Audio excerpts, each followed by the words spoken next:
Oh God, another forward-facing sonar video, right? Well, guess what? There's actually going to be a little bit of positive involved in this one. You know, the new MLF format where these guys have 3 periods during the day to fish, but the league has come in and said you're only allowed to use forward-facing sonar for one of those periods.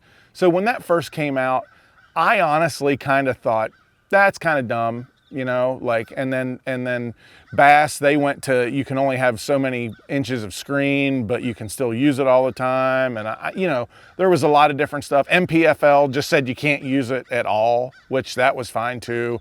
You know, all of it's fine, but I really didn't think that only using it one period was really the way to go. Guess how wrong I was. I was really wrong, because it has definitely turned out to be an awesome way to run this tournament, because there had to be something done about forward-facing sonar. You know, everybody that's watching this video probably watches MLF and watches bass and is tired of watching the back of guys' heads, not seeing them casting around, not seeing them skip under boat docks, skipping a frog up underneath bushes and stuff like that. Of course we want to see that, but yet you still have to use the technology. Like, we're not still riding around in a horse and buggy, right? Because we said, oh, internal combustion engines are terrible. That was technology. Now we're flying where we want to go, and not like a witch on a broom. That's not how we're doing it. We're doing it in an airplane, right? You have to embrace the technology at some point. One of the biggest things I like about the technology is it shows us how stupid we are, and how ridiculously dumb some of the opinions that we had, like thinking that bass don't just swim out in the middle of the lake. Oh, they use contour lines as highways to do. No, they don't. They swim around. They go wherever they can eat. They're just going to be wherever the food is, whether it's crawfish, whether it's bluegill, whether it's shad.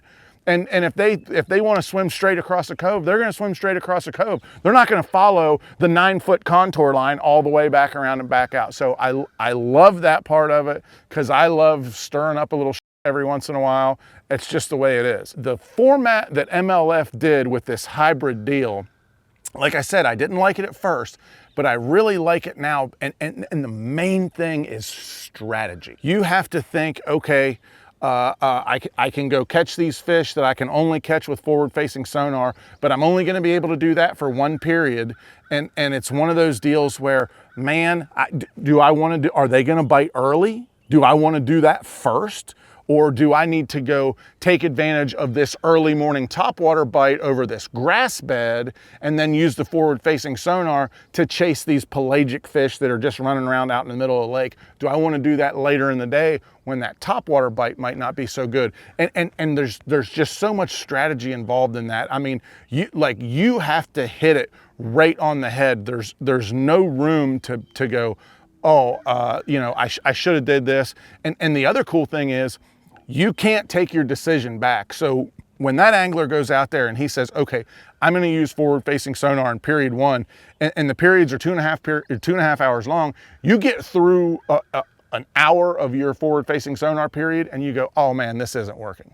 I'm going to have to go, I got to go do something else. You can't reclaim that time. You can't turn it off and then use your final hour and a half later. Once you turn it on, that's it.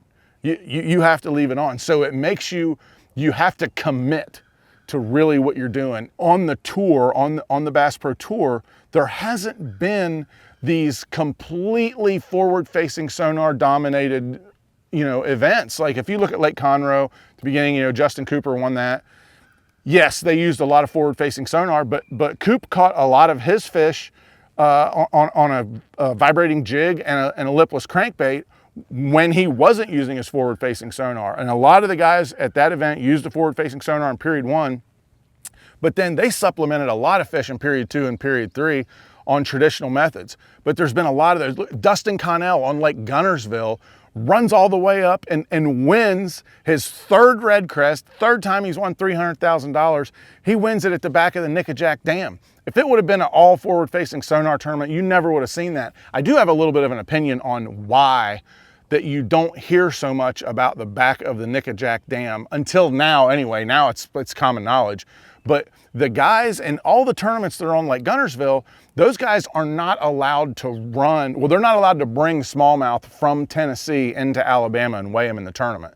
So you can run up there in a boat, you can go up there and go fishing, and with MLF's format of the catch, weigh, release, well, you're not bringing any fish back. So obviously that opens up that last couple of miles of Tennessee. That opens that up, and he was able to go up there, and Wesley Strader also went up there too and finished. I don't remember if Wesley was second or third, but he was way up there too. And those guys were able to go up into Tennessee, didn't have to use their forward-facing sonar. They could fish that current up there and catching big largemouth and big smallmouth behind that dam. Then go to, like, say, Lake Nickajack, you know, was stage 4, I believe, and Jake Lawrence and Jacob Wheeler right there at the end. I mean, those final fish coming over the gunnel of the boat right at the end. But that was a tournament where some guys used some forward-facing sonar. First couple days were at Chickamauga. Championship days were down on Nickajack. But that was another one where, man, you saw, you know, Jake Lawrence basically was a buzzbait the whole time. He did catch some fish in his forward-facing sonar period. But Wheeler, he wasn't using forward-facing sonar a whole lot. He'd move it around out there, but most of his stuff was current fishing. He's just casting in that current, casting up above those little rises out there in the river bottom, those smallmouth coming up and eating it.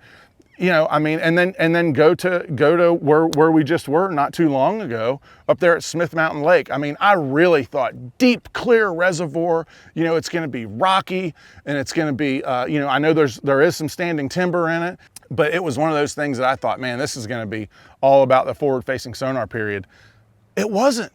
The guys were skipping up, they were skipping frogs and jigs and stuff up underneath all these overhanging limbs, and these overhanging limbs were making a bunch of shade on the water, and the shad spawn was going on till like noon. It was absolutely amazing.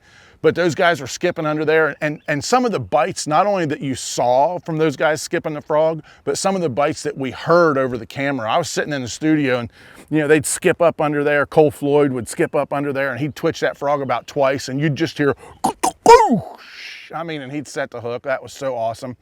But the format has finally, it's come full circle to where we're seeing a lot of old school fishing like we used to, a lot of it, and a lot of really cool things.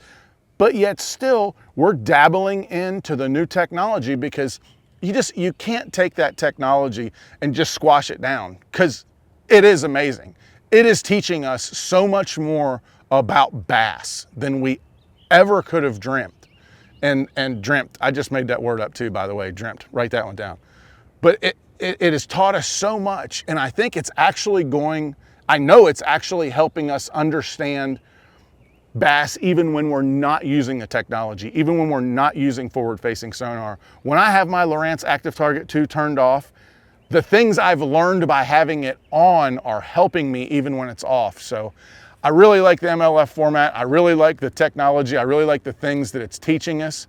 And now I'm very enthused finding out that we don't have to use it all the time.